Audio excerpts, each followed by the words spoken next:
Tonight on News Center 630. It's an American classic in the World Series as two teams that went from worst to first battle it out for baseball's top honor. Budd Mishkin will have the story. Your boss is using new technology to keep an eye on just what it is you do in the office. We'll tell you what's being done to protect your rights. And what's a German submarine doing off the coast of New Jersey? We'll try to get to the bottom of the deep sea mystery. Those stories and more tonight on News Center 630. Liz Bishop, meteorologist Neal Estano, and political analyst Dr. Alan Chartock. Now, live, the #1 news in the Capital District. This is News Center 630. And hello, everyone. They say America is the land of opportunity where anyone can become anything, where dreams can come true. And the people of Atlanta and Minnesota know that better than most tonight. Budd Mishkin joins us to preview the upcoming World Series and some useful information whether you're an aficionado or a rookie fan. That's right. I've often thought, even for the non-fan, if you want to throw around a couple of terms in the office, all you really need is a couple, and you're all set. So here we go. Much has been made about the Braves and the Twins, both finishing last year and finishing first this year. Now, this is a great angle, and it's true, but it is a tad misleading because both teams started the season with some of the ingredients necessary to good teams. So the Twins have gone from the cellar to the penthouse in the American League. True, very few of us predicted it would be the Twins and the Braves celebrating after the playoffs this year. For the Braves, it seems to me the win over the Pirates is the culmination of their plan to nurture young pitchers. Over the past few days, 21-year-old Steve Avery has become a household name. But over the past few years, young players like Avery and last night's starting hero John Smoltz and Tom Glavine have grown into top-notch pitchers. The Braves gave them time to mature, finishing in last place along the way. Now the franchise is reaping the benefits. Atlanta didn't really get that much from its top hitting guns like Terry Pendleton and David Justice against Pittsburgh. But in the playoffs and World Series, you look for an unlikely hero to step forward. So far, catcher Greg Olson has filled that role. The Twins improved themselves this year, thanks mostly to solid pitching, namely Jack Morris and Scott Erickson. But the team is led by a player who, if he were playing in New York, would have a bridge named after him. Kirby Puckett was a major part of the '87 Twins World Series win. He could do it again. If you're looking for the one unlikely player who might come through, the once down-and-out former Yankee Mike Pagliarulo hit a game-winning homer in the playoffs. He could do it again himself. And the Mets may actually figure in this series. Former Met pitcher Rick Aguilera has made himself into a fine closer in Minneapolis.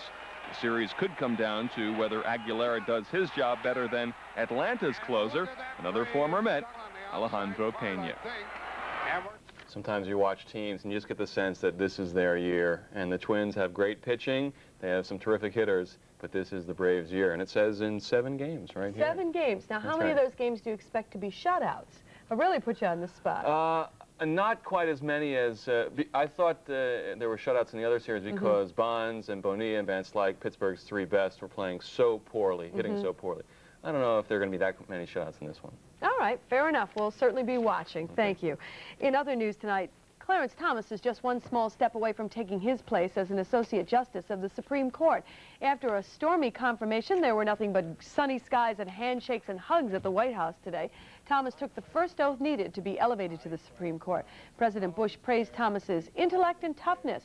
Thomas, who will be sworn in next week, says now is the time to move on. The Constitution of the United States, the Constitution against all enemies, foreign and domestic. It is a time to move forward. A time to look for what is good in others, what is good in our country. It's a time to see what we have in common, what we share as human beings and as citizens. It is a time to look for solutions rather than exploit problems. And the president's choice to head the Central Intelligence Agency has cleared his first big hurdle. The Senate Intelligence Committee has voted 11-4 to approve the nomination of Robert Gates. I will vote to support the nomination of Robert Gates to be the next director of Central Intelligence. I look forward to working very closely with him as we face all these many intelligence challenges in a very rapidly changing world. Bob Gates himself has openly admitted that he would do some things differently if he could do them over. We can all appreciate that. Ours is not a society that forever holds a person's mistakes against him or her. The Gates nomination now goes on to the full Senate, where he is expected to be confirmed. Last night we told you about some of the results from the latest Mayor's College public opinion poll. Tonight we're going to look at what the poll found out about Senator Alphonse D'Amato's re-election campaign. With us, as usual, is our political observer, Dr. Alan Chartock, joining us, as usual, from Albany. There he is. And as usual, Liz, it's a pleasure to see you. Well, thank you, Alan. And as usual, we'll move right along. Tell me a little bit about why Al D'Amato continues to slip in public opinion polls like this. Well, I think what's happening is that there is an anti-incumbent feeling in the land, particularly against the United States senators recently, because you know what's been going on in the United States Senate. We just saw him with Clarence Thomas, and that has not borne a lot of fruit, because we saw that Moynihan, remember the disappearing man Moynihan who led everybody, he slipped way down. He went from 60 to 48%. So D'Amato went from 48 to 34%. But the interesting thing here, Liz, is that when you match D'Amato up against Geraldine Ferraro, he wins. When you match him up against Liz Holtzman, he wins. When you match him up against Mrazek, the fellow from Long Island, he wins. But when you match him up against Bobby Abrams, he loses by just a little tad. So remember this, you got to beat someone with someone, and that seems to be the story here. So Abrams right now is the guy to beat. Well, I think this is going to be a very close contest. If I were D'Amato reading this, I would think this is a very good sign, because basically he's beating them all and running neck and neck with Abrams. All right, fair enough. Thanks, Alan. Okay. Have a good weekend. Right. A thawing of relations between Israel and the Soviet Union has apparently finalized plans for a Mideast peace conference, and that leads our look at some of the day's other top stories. The two nations have reestablished diplomatic relations after a 24-year break. Shortly after the ceremony, U.S. Secretary of State Baker and the Soviet Foreign Minister announced that the peace conference will begin in Spain October 30th. I think that we have made good progress on the road to peace. I hope and believe that the government of Israel, when the matter is presented to them, will decide to continue on their current course. An insult apparently led to the torching of a South Korean nightclub, killing 16 and injuring 20 others.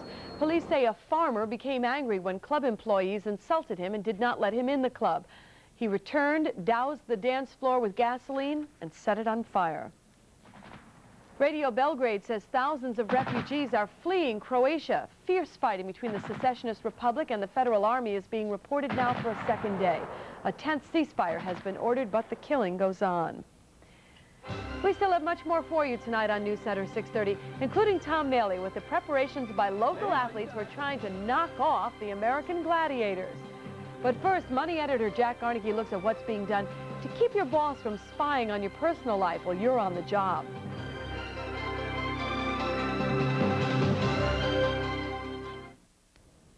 In news of your money tonight, doubts are being raised whether or not the nation's home building industry will be able to make a comeback anytime soon. The Commerce Department reports housing starts fell more than 2% last month. That's the first decline in 6 months. The only bright spot was an increase in building in the South. Congress is debating how many rights employees have and how many rights bosses have to control workers. New technology means monitoring like never before. Money editor Jack Aernecke looks at that issue tonight. Big Brother, also known as your boss, may be watching. Technology means managers can listen in on phone conversations, keep an eye on workers with hidden video cameras, count computer keystrokes, and track electronic mail. A growing number of companies is spying to make sure the employee is not slacking off on the job. The question I pose is, does the monitoring really, in the long run, produce higher productivity, or is it being used to snoop on the employees for the sake of snooping? Congress is trying to control the trend, but corporate America is afraid Congress may go too far in protecting. They look into it and find that, that an employee was using their offices to run a business on the side. I think most employers would be rather disturbed by that information, would like to act on it. This legislation would make it illegal to even confront the employee. Meanwhile, others are concerned about employers controlling employees even off the job. There are a substantial number of companies today that will tell you you can't smoke cigarettes or drink beer or ride a motorcycle even when you're on your own time. Analysts say companies are taking advantage of higher unemployment. Out-of-work applicants will make do with conditions they'd find otherwise distasteful. I'm Money editor Jack Aernecke, News Center 630. Wall Street wrapped up its week with another record close today. The Dow soared more than 24 points, closing at 3077.15. AT&T, you'll see, was unchanged. GE dropped an eighth. 9X picked up 3/8, and IBM gained a half. Hannaford Brothers was off a quarter today. McDonald's picked up 3/4. Kodak gained a quarter. Sears was off 3/8. Our weekend is at hand, but don't go making your plans until you hear what meteorologist Neal Estano has in his forecast. Neal, I hope it's a good one. Well, yeah, I guess it depends on your perspective. Some chilly weather in the forecast. Tell you more about it in just 2 minutes. Also, I'll show you some heavy, heavy rain in paradise.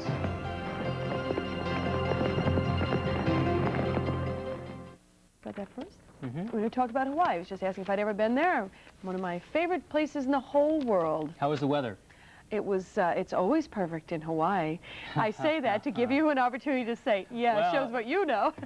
Not always perfect in Hawaii. Actually, some of the islands of Hawaii, some of the rainiest places on Earth. Is that right? With like 600+ inches of rain a year.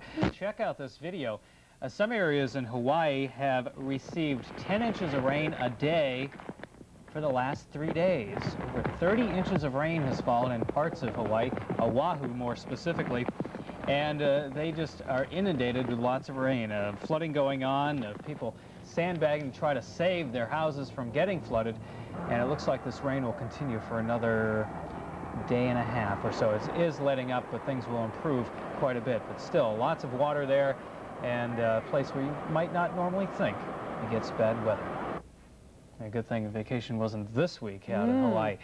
Today's high, we reached 72 degrees. I'm telling you, it was a fabulous day, 10 degrees from the record high of 82. Now, today's low, 49 degrees, and the record low, 22. You know what? We'll be closer to that record low before the weekend is out. Some chilly stuff moving in. Right now, it's quite comfortable out there. 52 up in Long Lake. Stamford, New York, 57 degrees. Hudson reporting 62 right now, very comfortable. Down in Lakeville, Connecticut, it's 55 degrees. Lanesboro, Massachusetts, it's clear at 56.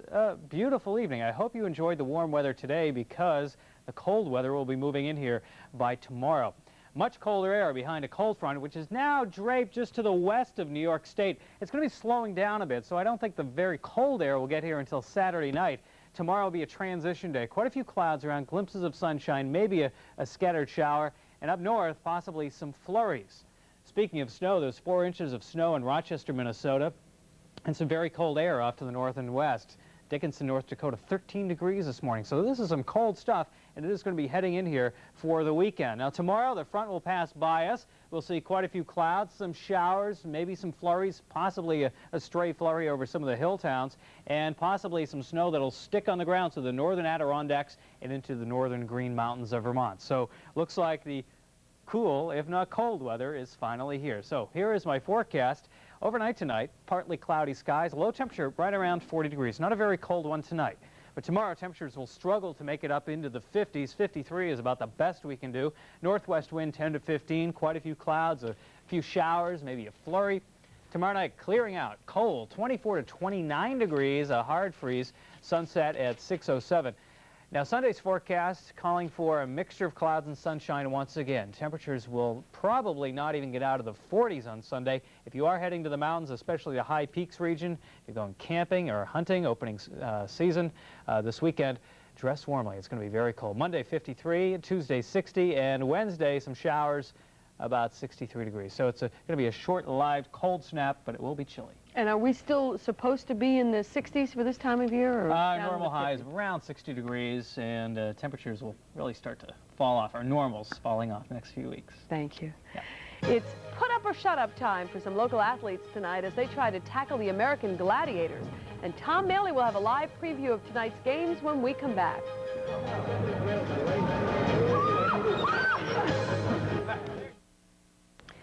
In Lifestyles tonight, the American Gladiators are at Albany's Knickerbocker Arena this evening. They're 90s-type warriors who compete with local athletes. Jill Seditis is one of the 8 local contenders who will take part in tonight's physical battles taking place at the Knick against the American Gladiators. And Tom Mailey caught up with her as she was trying out some of tonight's events. A lot of fun. I play hockey and I lift weights, and it looked like it would be something to be an overall test. This test is called the wall. Are you nervous? Very, very nervous. I can feel my stomach all going jittery. While you're going up that wall, what's the Gladiator doing? Crawling up after you, trying to pull you off. Watch out for the wall. Have you trained any differently? You said you lift weights and things. Have you worked extra hard for tonight? Yes, I did. In fact, I went up to Glens Falls. There's a wall up there. I practiced that. There's a group at RPI that does medieval jousting, and I jousted with them and got some pointers. Jill has 5 events to get through this evening, so what will keep her psyched? My family's coming from Massachusetts to watch me, so that's one big personal goal right there, to make it. I just want to finish. I want to be I want to win. It's just personal inside that, you know, it's a physical thing, and I want to do it. Well, she certainly obviously trained hard enough to be one of those who wins. Tom Mailey is live at the Nick right now, getting ready for the big events tonight. Tom, you're not alone, so... No, I'm not alone, Liz. Take it away. This is Ice. We're hanging out at the Nick Arena here. Ice, you guys just got into town. You've got 8 healthy competitors that want to take you guys out tonight. Is it hard when you're on the road to stay in shape? Well, we're out there training about 2 to 3 hours a day, and so therefore, you know, we're trying to get the time in, but the competitors on the road really keep us in shape, actually. Some of these events are really grueling. What's your favorite one? Favorite event is Powerball. You like Powerball? Love Powerball. What happens in Powerball? Powerball is where we get to tackle, knock them out of bounds. We get to do anything we want, from keeping them from scoring, actually. Come here for a second. I'm going to see how tough you are. Oh, come on, Tom. We're not supposed to be doing this. I got like 8 events to go. I got to warm you up here. Let's see how good. Are you ready? Okay, all America's watching, you know. Okay. You say when. When? Hey, Liz, I'll be in Monday, but not in anywhere near the shape I was before we started this. Thank you very much. The show's at 7:30. Did you think she was just being kind to you, Tom, there? Oh, she was just messing. She could have snapped my arm, probably. Well, some people here are saying, oh, let's see. No, that's not. No, don't do that. All right. Thank you both. Good luck to you. Thank you. All righty. When we come back on News Center 6:30, World War II scholars are trying to figure out how a German U-boat ended up off the coast of New Jersey.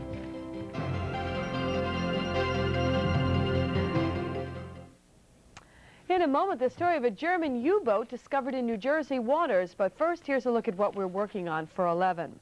Police and rescue crews are right now at the scene of an accident involving a CDTA bus.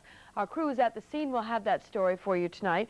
Plus, the News Center 6 sports team will be out and about tackling a whole bunch of high school football games, so you won't want to miss that as well. That's coming up tonight on the Night Team Report at 11. Now, finally tonight, some thrill-seeking divers found more than they ever imagined off the New Jersey coast. John Blunt reports. Broken in pieces 50 years past its prime. Look at the crusted wreckage of a Nazi U-boat in a place it's not supposed to be, just off the New Jersey coast. There's not supposed to be one sunk within 125 miles of this location. The outer skin is pretty much gone, and what you're looking at is the tube, the pressure hull. Somehow the wreckage of a 9 Series German U-boat ended up on the ocean floor, 65 miles off of Point Pleasant, New Jersey, in waters 230 feet deep, complete with a live torpedo still aboard. These 3 men used scuba gear to dive to the wreckage after a friend lost his life. It's very dangerous. 230 feet is a long way down. Your biggest concern about going down there each time? Coming back alive. The U-boat find came about by accident. The men from the charter ship Seeker were out on a pleasure dive on a new wreck that turned out to be the unknown submarine. Some salvage items include part of a pressure gauge, a valve handle, a possible hat band, and the German flatware with an eagle and swastika on the back. The divers hope to find the identity of the German sub and how it came to an end in the ocean deep off of Point Pleasant, New Jersey.